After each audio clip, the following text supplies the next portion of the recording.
విజయం కైవసం చేసుకుందంటే దానికి ముఖ్య కారణం గోదావరక్క జిల్లా అధ్యక్షురాలుగా తను పూర్తిగా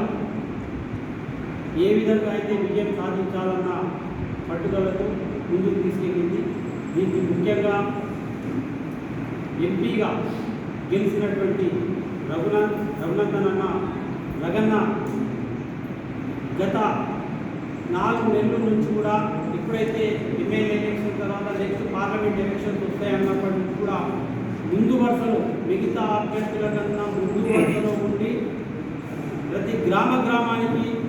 భారతీయ జనతా పార్టీని తీసుకెళ్లడం, నరేంద్ర మోడీ గారి యొక్క పథకాలను తెలియజెప్పడము, మరి ఏ విధంగా అయితే కార్యకర్తలను ఉత్సాహపరిచి ముందుకు తీసుకెళ్ళి ఈరోజు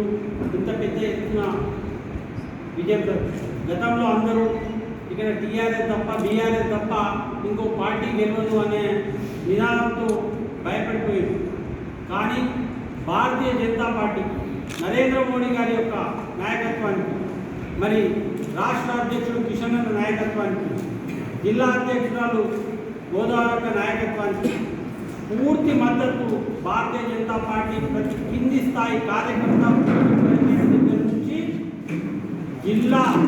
నాయకులందరూ కూడా ఏకమై పనిచేయడమే ఈరోజు కార్యకర్తల విజయంగా భావిస్తూ, మరి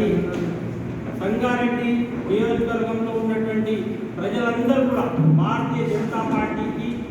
పట్టం కట్టడం, మరి నిజంగా గత elections MLA elections MP elections తేడా చూస్తే ఒకేసారి 50,000 నుంచి 60,000 మెజార్టీ, 20,000 నుంచి 70,000 వరకు పోయిన రెండో కేసులో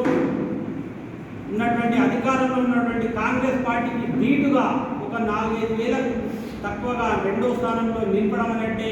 ఈ సంగారెడ్డి నియోజకవర్గ ప్రజలందరికీ కూడా భారతీయ జనతా పార్టీ తరఫున కృతజ్ఞతలు చెబుతున్నాం. అదేవిధంగా పటంచల్లో కూడా 1,03,000 మెజార్టీ ఓట్లేసి మరి అక్కడ కూడా ఘన విజయం 9,000 మెజార్టీ 10,000 మెజార్టీని భారతీయ జనతా పార్టీకి ఇవ్వడము, మరి అక్క ఆధ్వర్యంలో కూడా అక్కడ పూర్తి స్థాయిలో భారతీయ జనతా పార్టీని ప్రతి ఒక్కరు కూడా మరి దగ్గర తీసుకోవడం, ఈసారి నరేంద్ర మోడీ గారిని మరొకసారి మూడోసారిగా ప్రధానమంత్రి చేయడము, మరి అందులో మెదక్ పార్లమెంటు సభ్యుడైనటువంటి గలం ఇంటియగలిగినటువంటి సభ్యుడు, మరి ఏదైతే మెదక్ యొక్క రాబోయే రోజుల్లో మెదక్కు కావాల్సిన అవసరాలు ఏమున్నాయని చెప్పి పార్లమెంట్లో తన బాణి నింపేయడానికి గొంతులు పంపించినటువంటి మెదక్ పార్లమెంట్లో ఉన్నటువంటి ప్రతి ఒక్కరికి కూడా ఈ ఓట్లు వేసిన ప్రతి ఒక్కరికి, అదేవిధంగా మమ్మల్ని నమ్మి ఓట్లు వేసిన వారికి, మరి ఓట్లు వేయని వారికి కూడా భారతీయ జనతా పార్టీ తరఫున పూర్తి స్థాయిలో పనిచేస్తాము. ఏ విషయం ఉన్నప్పటికీ పార్లమెంటు మా ఎంపీ అభ్యర్థితో ఎవరికి ఏది కావాలో